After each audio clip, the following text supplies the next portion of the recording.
Okay, on this edition of the Locker Room, we have a special coach over here for the Cedar Bluff Tigers, Coach Alan Beckett. How you doing today, sir? Looks like you've been out doing yard work. Yeah, I'm not used to getting home before dark, and the yard was uncut, and it's hard to see, but it's hard to look at when I get home. But when I get home at 9 o'clock or 10 o'clock, which has been I've either been 9 or 10 this week, not a lot of grass cutting that time of night because neighbors are in the bed. But that's the life of a coach. Yes, sir, it is, and I know you. Y'all guys put in the hours, and as far as the pay versus the money, I broke it down with some other coaches, and it's equaled out to something like $4 an hour or something like that as hours Oh, I worked. have Maybe three no, dollars I've an had some of them. No, it gets into like I had somebody do it one time. It was 2 cents an hour hour. And for sometimes you, people that put those extreme hours. Not, I mean the guy that's the maybe the 9 to 5 guy, but the guy that's really grinding. It's real. Oh, it's low. even if you're making any money at all, by the time you pitch in and out of your pocket stuff for who knows, kids need drinks or extra something or Yeah, Lord knows, I've stayed on the couch and come home at midnight, and this is as hard as I've ever worked on a for a season, just because we're man, we got some great kids, but it's not one of those teams where you pitch to a guy that's got 2,000 yards and and everybody waits for him to break one. There's very few of those teams, and we're not that. That's not. There's been some great ones in the past, but this is not one of yeah, them. it's for people watching. This little spot here is brought to you by Warrior Gym over here in town. John's taking it over. It's going to be bringing in some new flooring and some cool stuff. So thank you for them for sponsoring this spot. Um, I see a lot of the guys over there. Hunter Jenkins, one I could name right off the top of my head. I see him over there a lot during the summer on Sunday mornings. I go work out early, and he would be over there working out. So we appreciate them over there at Warrior for always welcome into the community, to the kids. And all kids need to know is that the workouts that you do with your coach at the school is what is necessary to get by. But the ones that want to put in that extra work, those are the ones that really succeed and go on to do great things. So hats off to them. We Thank got you. we got a lot of double lifters, and I'm glad they come over there. And we got Hunter Jenkins, Hunter Stallings, Hagen Yep. Stallings. We Dylan Kennard. We've got several kids that have been really impressive, and it kind of took it to the Alex Beatty. Those guys, they we finish a long day and they turn around and they hit it again. You just worry about making sure the flexibility, so we stretch a lot, and you can tell. I'm talking about we've seen some big weight games. Yeah, definitely for sure. I've been over there a lot this summer and spent some time with the guys, and all the guys are special to me, and some of them even more. Some of them I've coached, in baseball at young ages. Hagan and Bucky are the first two to stand out to me. Cade, he played ball with us for a little while. Um, Man, I just can't believe they're going to be finishing high school, but we'll get into the schedule for, hey, this Friday. Now, you guys come off a good win, held up Wintersboro, and let me tell you guys, for the community watching, this kind of video is for them, kind of let everybody know what's going on. If you don't know, we knew Winterboro was going to be kind of young. Coach Beckett spent a lot of time up there, kind of heading things up, and man, they have got some athletes. They really do. Yeah, they were second in the state in track, and just incredible speed, and I felt like they had a we put in a good foundation, put a lot of time in with those kids when they were junior high and weightlifting, and I coached them just like they were. I didn't have the assistants there, so I coached it all, which was fine to. Well, it wasn't fine overall, but it was fine to get you know, get them running what we were running and doing what we were doing, and so it was. And Coach, uh, Skylar's done a great job, and I thought it was. I thought when you winning begets winning, and they were coming off about 18, 19 wins, and a couple playoff wins, and so they came with the intention to win the game. thought we played really well at times in the first half, but it was really sloppy. We had, we had penalties that were just extremely unnecessary. We knew kind of the personality, what we're facing with the team, and we really addressed it with a lot of speakers and a lot of talk and just how to handle adversity and that kind of thing.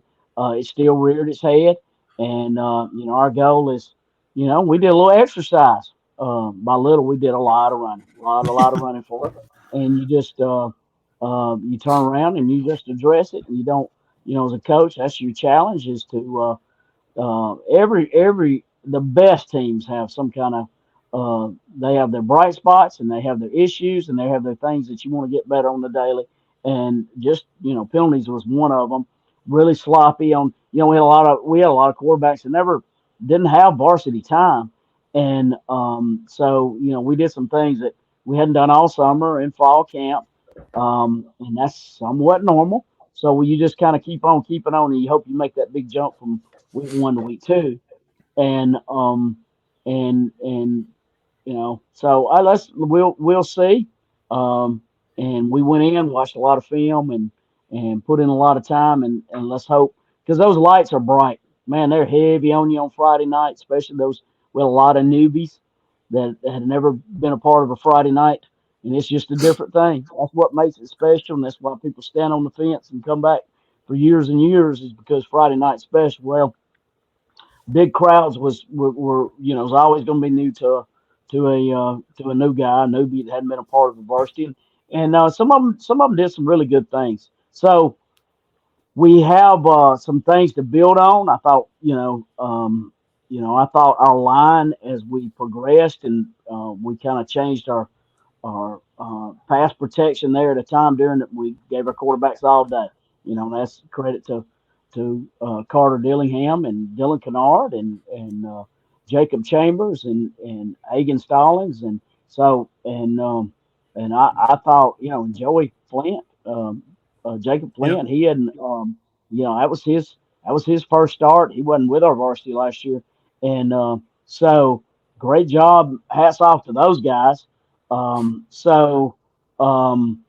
was some, Cade Browning made a prolific play, and Bucky had some really nice plays, and Eli had 2 catches for 50 yards, and defense we played well.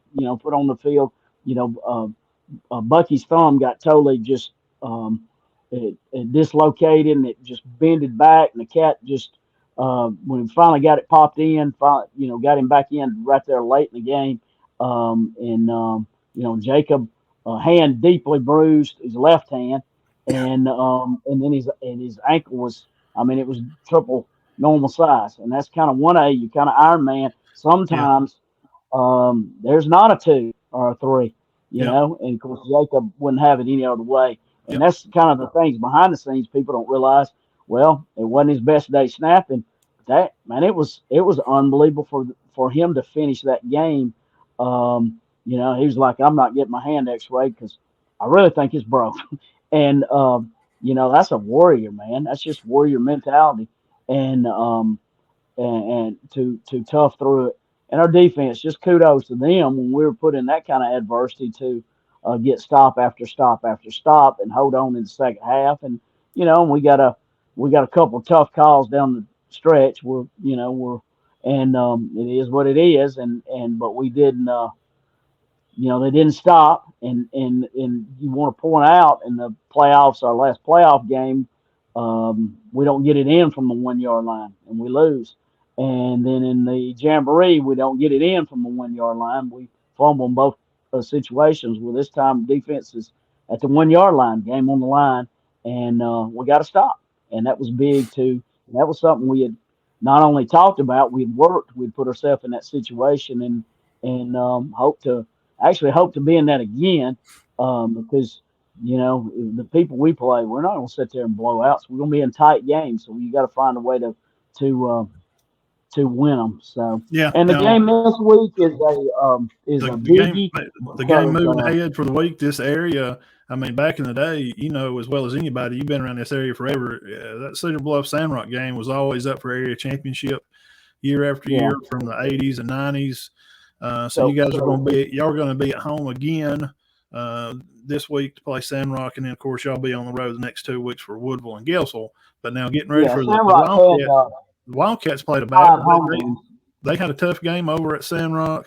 They went over Well, there, and they felt like, the kids told me, hey, we've seen where we messed up, and we're going to fix those things at practice this week. And they're going to come over sure. and be fired up, and they're They'll be excited to a come they'll over. be a they'll be a team that's corrected all their stuff, and they'll be getting the biggest improvement of the year from week 1 to 2. So that'll be a totally different team. But you touched on the history of the rivalry. We had a former player gave me a book that had been written, and it was a book from Scott Wright. And it was talking about the rivalry of in Cedar Bluff. So it was It's 33 and 32. uh, Is that correct? Is that the right record? It's yeah. 33 Cedar Just, Bluff, just, 32 just, Sandrock. yeah. It doesn't get any closer than that. Just a lot of great games and history and packed out crowds and just two teams who know how to play the game. And so that's what you're in it for is your Iron Bows, and that's kind of one of our Iron Bows for sure. One of our 2 Iron Bows uh, is really good stuff. So we try to make them aware, and you can't play on here, but we just wanted them to know it was a big game for us. Yeah, it is. Tell us, brag on your coaches, your staff this year coming in. I know you still got Coach Crane, Coach Matlock. Tell us about some of you other guys helping you out this year. Well, Justin Little played Yep. for me, and he's been at Pinson Valley where they won a bunch of titles. Yeah. That may be dropping service on me here. It's Can cutting you hear in me? and out. Yeah, it was cutting in and out. Let me get a headphone, another headphone. But Justin Little has um, uh, he played for me as coach for me, and where we were staff, staff.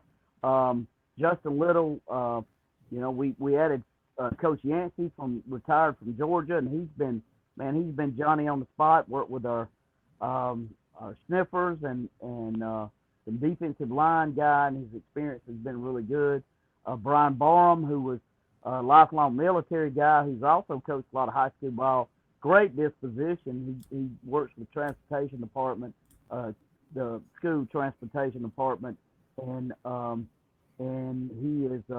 he's been really good, and he just does all the grunt work, just amazing disposition with the guys.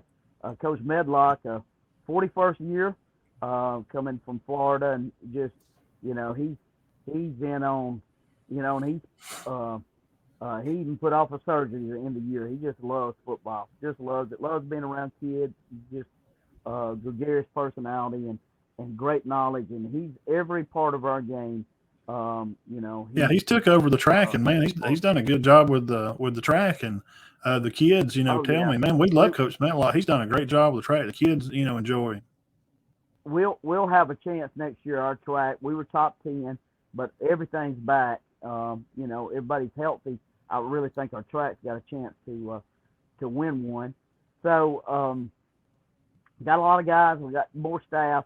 Last year we were much lower numbers, and Coach McDaniels made a great commitment to athletics and some of your best teachers are coaches, and I just think that somewhat characterized in the wrong way. And great to see Coach Nelson, and he does not only is he a knowledgeable guy and one of your all-time leading tacklers and all-state guys. He's back, our baseball coach, and just he does so much stuff on the side. We had a couple major leaps spring, and man, he helped make it happen. So many fires he puts out behind the scenes. Yeah, I heard him on there. He was getting on the junior high kids the other day. They were pushing the sled over there, and he was getting on them, telling them they need to put out. And he's like, oh, we got so many guys here that's pushing this sled, and you telling me that all you guys can't push it. Come on, guys, let's work. And it's good. I remember watching Jim as a player. It's just awesome to see, him transverting into – it's just, from being a player to being a coach, and him using that knowledge that he has, to put out there on the field and affect those young lives. We're really excited about our junior high and really worked on getting numbers, and where our numbers is, just trying to make relationships and so many things on the side that we've done, and our junior high kids have bought in, And Coach which Amison, is a hearing him big down there thing. getting on them other day at practice. Continuing on, Johnny Amison is back as our basketball coach, and didn't have to come help football, but he did, and he knows some football, and he's been really good. And Marcus loved him when he played junior high down there with Johnny and Chico, Coach Rice, and Coach Carpenter. Marcus always had mine. I can tell you from personal experience, mine had a good time down there playing junior high with those guys. And then Mr. Cedar Bluffs is Cruz Butts, and he's and he's in there with them, and man, he just loves it. So it's a really good staff, and so we're excited, and that's more than I've had as a head coach, because I've been in some situations where we were way behind even today's times. I can cite you school after school where they had a good solid 5-6 man staff, and I was at places with none, and this is just the opposite. It's a really good staff. So tell us about the JV Jamboree, man. That went over great. Coach Heath really bragged on everybody, and I want to brag on the county and all the coaches for participating and being part of that. I really love to see the young guys getting out there and working, and the county's great. And if we can all come together as head coaches and y'all are all out there helping the young guys, I think it's great, and I love it. I appreciate y'all for doing that. That's our future, and we were really bad, and we just had come in June, and you just really had to pick what we were going to focus on last year's head coach. We had to go with our varsity, and and some good things came out of it. We had some big wins and won a region, but our junior high got left behind, and that's not me. I build young up, and we really started in the winter, putting a lot of extra time, and it was good to see it pay off and go ahead and get a win. We needed that as much as they struggled last year, so we're excited with those kids, and so going forward. But Sand Rock, big week, and it's a big rival, and no, I'm not going to give you it's just like any other game. The good thing is for both of us, win, lose, or draw, it's not there's no region on the line. It's just good, old-fashioned, local, hate your rival deal, and that's what makes it special. And they're really good at what they do, and just explosive offense last year. They gave us just a good firm beating last year, and they have a good little scheme on what they do with a 2-man passing game, and I really think the quarterback seat's just really good, and the number 5, he is just good. He's some kind of running back. We've covered him last year. He can do about anything, and he plays defense. And his brother Nathan, he kicks the ball and he plays defense, and he's made so many gains this summer in the weight room. He they work really hard. You got Big Bradley. He's kind of like Dylan over there on the line. He's kind of that senior leader type guy, and then of course you got Crider. He defense, offense, catching it and running it and blocking, and they're put together well. And I know all those kids well. It's going to be a good game Friday night. I'm excited for everybody. Yeah, Bradley Jackson and I really think Logan Crider is just a physical, just a dude. And I think that they can, they lay the wood, and that's just the Sand Rock way. They're going to be good old physical. Get after you. So they're same old Sand Rock. They ran into. I think Spring Garden is I just think you just can't. Some of you media guys get caught up in what Coach Howard will tell you. He'll feed you that he's the worst team ever, and he's not. He's not. They're really good. They're just straight up power in 1A, and we're in 2A, and now they're in 1A. Just so. And it wasn't Sand Rock's best game, and they just got some things that they'll work on, and they had some younger guys, and they'll be a better team all the way around. But they ran into a buzzsaw that's going to do well the whole year. Yeah, Coach Howard's going to he always puts together something over there. They've been a 180 in the past 8 or 10 years. To come on and actually win regions and be people know who they are now. That's year about 16, 17 of being Yes, it is. patient and building it and putting a foundation and coaches with it, some facilities, redid the stadium and brick by brick. That shows you how to do one. That's not a short-term portal and throw it together. That's how you build a program, what they've done there. Yep. Well, Coach, we won't hold you up. Go in and get you some dinner. And thank you for spending some time with me here. We put this message out here for the community and let everybody know, kind of what's going on with the Tigers over there, Coach Beckett and staff. And what do they say over at Cedar Bluff, Coach? Well, that's a go big red and go big red. So I hope our faithful come and support our kids, and we got some really good kids. And I'm each week I'm excited to see them play. I enjoy seeing them play as much as I can. Diamond Dean will be there in attendance, calling the game. So that's your luck. You get to have Diamond Dean over there with you again. And the Tigers will be on the road the next 2 weeks. They'll be traveling to Woodville, and then they'll be at Galesville for the Battle of Highway 68. Big things coming there, too. We can't wait for that matchup. So good luck Friday night, Coach, and we'll see you guys soon, okay? All right, thank you much. Appreciate what you do.